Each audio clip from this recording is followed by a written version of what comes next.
Você está fazendo tudo certo, mas algo invisível está bloqueando sua vida. Se você ora, se jejua, se é fiel, se é obediente, se serve, se contribui, se adora, e mesmo assim sua vida não avança, isso não é normal. Não é assim que o reino de Deus deveria funcionar. A fidelidade deveria produzir frutos. A obediência deveria abrir portas. A oração deveria gerar rompimentos. Mas, para muitos crentes, nada disso está acontecendo. E a pior parte não é o problema em si. A pior parte é a culpa silenciosa, o questionamento constante, a sensação de que, talvez, de alguma forma, o problema seja você. Talvez você não esteja orando do jeito certo. Talvez não esteja crendo o suficiente. Talvez exista algum pecado não confessado. Talvez você não seja espiritual o bastante. Talvez Deus esteja decepcionado com você. E esse tormento interno, essa autoculpa, esse peso esmagador de sentir que você está falhando espiritualmente quando está fazendo tudo o que sabe fazer, acaba se tornando uma prisão em si mesma. Hoje, alguém que já viu como o mundo espiritual opera do outro lado vai explicar algo que quase nunca é ensinado nas igrejas. Algo que mantém pessoas espiritualmente travadas por anos, até décadas, mesmo servindo a Deus com fidelidade. Algo invisível que bloqueia o avanço mesmo quando o seu coração está correto e suas atitudes estão certas. E entender essa única coisa pode ser o motivo pelo qual sua vida finalmente comece a avançar, depois de anos de estagnação. Se esse tipo de conteúdo te ajuda a enxergar o que ninguém fala, inscreva-se agora, porque este canal existe para revelar o que permanece escondido. Deixe-me descrever algo e veja se isso é você.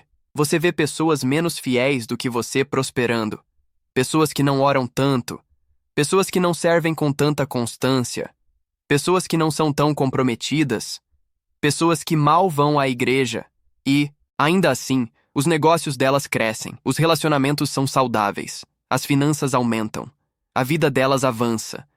Enquanto você, fiel, obediente, servindo, contribuindo, orando, permanece exatamente no mesmo lugar de 5 anos atrás.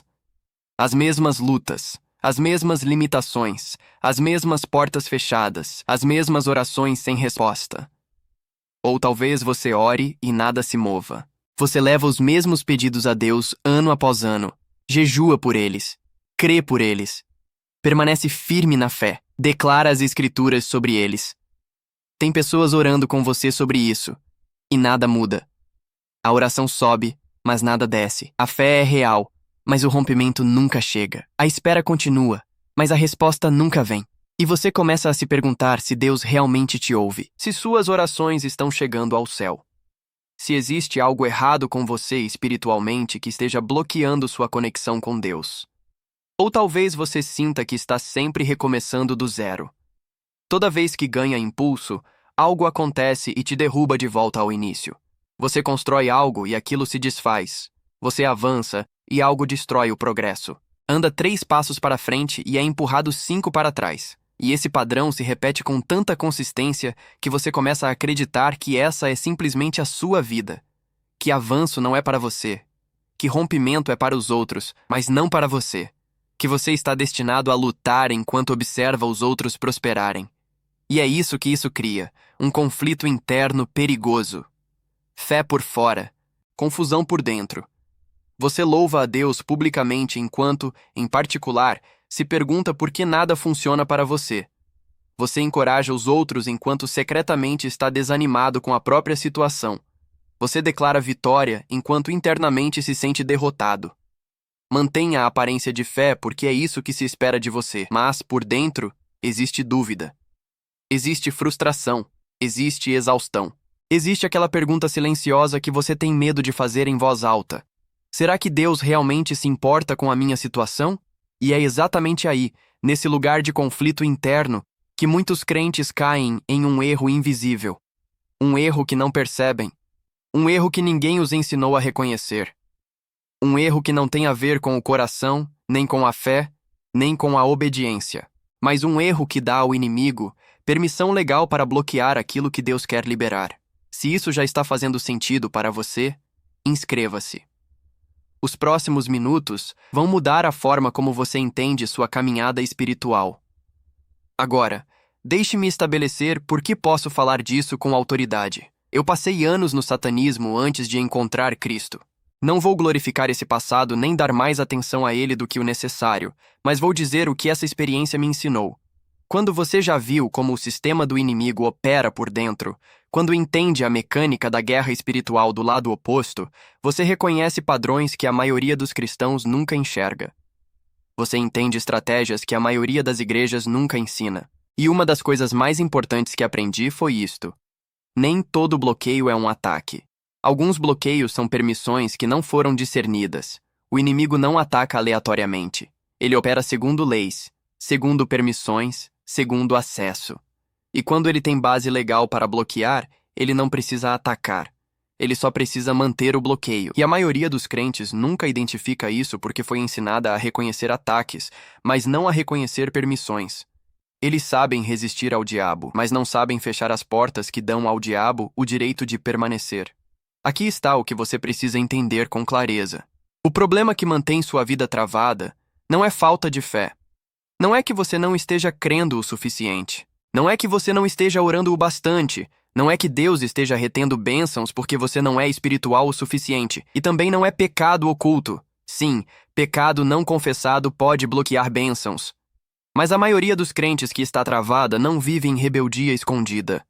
Eles buscam a Deus sinceramente. Tentam viver corretamente. São fiéis de verdade. Então, se não é falta de fé e não é pecado oculto, o que é? É algo estrutural, não emocional. A maioria dos ensinamentos sobre rompimento foca nas emoções, em sentir mais fé, em crer com mais intensidade, em orar com mais paixão, em gerar mais intensidade espiritual. Mas estrutura não tem a ver com emoção. Estrutura tem a ver com como as coisas estão organizadas, com quais portas estão abertas, com quais permissões existem, com quais padrões estão ativos. E quando existe um problema estrutural no mundo espiritual, intensidade emocional não resolve. Você pode orar com toda a paixão do mundo, mas se existe uma porta aberta que você não conhece, se existe uma permissão ativa que você não identificou, se existe um padrão se repetindo que você não reconheceu, o bloqueio permanece. Se você quer continuar aprendendo esse tipo de discernimento, inscreva-se agora. Isso não é conteúdo comum. Deixe-me apresentar um conceito que quase ninguém ensina. E vou fazer isso de forma progressiva, porque se eu explicar tudo de uma vez, você não vai reter. O mundo espiritual opera segundo princípios, segundo leis, segundo padrões. E um desses padrões são ciclos. Ciclos espirituais que se repetem até serem completados corretamente. E aqui está o que a maioria dos crentes não entende. Você pode ser obediente a Deus enquanto mantém algo ativo que Ele nunca autorizou. Pode ser fiel em 90% da sua vida, enquanto os 10% que não estão rendidos criam uma abertura legal. Pode estar orando com poder enquanto uma porta que você não conhece permanece aberta, dando acesso ao inimigo. Vou dividir isso em 3 componentes que trabalham juntos para criar o que estou chamando de bloqueio estrutural. Primeiro, ciclos não reconhecidos. São padrões que se repetem na sua vida e que você nunca identificou como espirituais. Talvez toda vez que você está prestes a romper financeiramente, algo acontece que drena seus recursos. Uma emergência, uma despesa inesperada, uma crise que exige exatamente o dinheiro que você ia usar para avançar. E isso acontece com tanta consistência que não pode ser coincidência. Mas você nunca reconheceu isso como um padrão espiritual. Apenas aceitou como azar. Como a vida sendo difícil. Como é assim mesmo para mim. Ou talvez toda vez que você se aproxima de alguém, toda vez que um relacionamento começa a se aprofundar, algo acontece que destrói tudo. Um mal-entendido, um conflito, uma traição, um afastamento. E o padrão se repete. Relacionamento após relacionamento. Mas você nunca viu isso como um ciclo espiritual. Apenas se culpou. Achou que não sabe se relacionar. Que escolhe as pessoas erradas. Mas nunca perguntou: existe um padrão espiritual aqui que precisa ser quebrado? Ou talvez toda vez que você dá um passo em direção ao seu chamado, toda vez que tenta avançar naquilo que Deus te mostrou, obstáculos surgem. A porta se fecha. A provisão não vem. a oportunidade cai, e você interpretou isso como Deus dizendo não ou ainda não, mas nunca considerou. E se isso for um ciclo que se repete porque eu ainda não aprendi como quebrá-lo? Segundo componente, portas abertas inconscientemente. Isso é enorme, e a maioria dos crentes não tem nenhuma consciência disso. Portas são pontos de acesso no mundo espiritual. São permissões. São bases legais. E podem ser abertas por palavras, acordos, objetos, relacionamentos, lugares, mídias, atividades. E uma vez aberta, a porta não se fecha automaticamente só porque você se converteu. Não se fecha automaticamente só porque você hoje vive corretamente. Ela precisa ser identificada e fechada intencionalmente. Exemplos. Palavras que você declarou sobre si mesmo. Maldições. Acordos com mentiras. Eu nunca vou vencer. Nada dá certo para mim. Eu sempre fracasso. Nunca vou me casar. O amaldiçoado. Minha família é amaldiçoada. Isso não são apenas pensamentos negativos. São palavras. E palavras são espirituais. Elas abrem portas, criam permissões, estabelecem acordos. E mesmo que você hoje seja salvo, mesmo que esteja orando, se essas palavras nunca foram renunciadas, se esses acordos nunca foram quebrados, a porta continua aberta. Ou objetos na sua casa, coisas que você trouxe de lugares onde não deveria ter estado, presentes dados por pessoas envolvidas com ocultismo, itens que você comprou sem reconhecer o significado espiritual. Estátuas, joias, artes, livros, músicas, isso pode ser porta, não porque o objeto tenha poder em si, mas pelo que ele representa espiritualmente, pelo que foi consagrado, pelo uso que teve. E se está dentro da sua casa, pode ser um ponto legal de acesso, ou relacionamentos que nunca foram quebrados espiritualmente. Relações sexuais criam laços de alma. E esses laços não desaparecem só porque o relacionamento acabou. Eles permanecem até serem rompidos espiritualmente. E por meio desse laço, pode haver acesso, influência, bloqueio, ou relacionamentos com pessoas que operam em feitiçaria, adivinhação ou ocultismo. Mesmo que você não participe, se mantém vínculo próximo, isso cria potencial de transferência espiritual.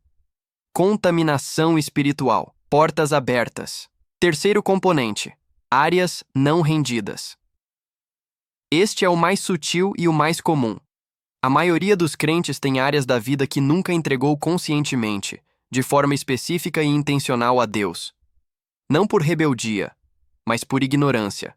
Finanças, sexualidade, passado, futuro, ambições, relacionamentos, entretenimento, pensamentos. E onde você ainda está no controle, em vez de Deus, essa área não está coberta por proteção divina. Essa área fica vulnerável. Essa área pode ser uma abertura legal. Agora veja como esses três componentes trabalham juntos. Existe um ciclo não reconhecido se repetindo. Existem portas abertas que você não conhece. Existem áreas da sua vida não totalmente rendidas. Juntos, eles criam uma estrutura espiritual que bloqueia o avanço. Não porque Deus não queira te abençoar, mas porque existe permissão legal para o inimigo restringir. E até que você identifique o ciclo, feche as portas e renda as áreas, o bloqueio permanece. Não porque você não ora, mas porque está orando contra ataque quando o problema é permissão. Deixe-me mostrar isso nas Escrituras, para que você saiba que isso não é apenas minha opinião. Daniel 10. Daniel estava orando, jejuando, buscando a Deus, por 21 dias. E nada aconteceu. Nenhuma resposta, nenhum rompimento, nenhuma manifestação. Daniel poderia ter pensado, Deus não está me ouvindo. Não sou espiritual o suficiente. Estou fazendo algo errado. Mas no 21º dia, um anjo apareceu e disse algo crucial. Desde o primeiro dia a tua oração foi ouvida, Daniel. Mas o príncipe da Pérsia resistiu por 21 dias. Daniel estava fazendo tudo certo, mas havia resistência invisível, guerra espiritual que ele não podia ver. E se o anjo não tivesse explicado, Daniel nunca saberia o motivo do atraso. José. Deus deu a José um sonho aos 17 anos, mas o cumprimento levou 13 anos. Traição, escravidão, prisão, atraso, esquecimento. Não porque Deus errou, mas porque havia processo, tempo e posicionamento. Israel no deserto. Uma jornada de 11 dias virou um ciclo de 40 anos, porque o povo não rompeu o padrão de incredulidade. Agora traga isso para a sua vida. O que se repete? Onde você sempre trava? O que nunca muda, não importa quanto você ore? Se a mesma coisa se repete por anos, isso não é normal. Pode ser um bloqueio estrutural que você ainda não identificou. Você não está atrasado, não está desqualificado, não foi esquecido. Talvez esteja exatamente no ponto onde a revelação começa. Inscreva-se. Comente uma palavra dizendo onde você sente que está travado. E prepare-se. Porque às vezes o rompimento começa no momento em que você finalmente enxerga o que está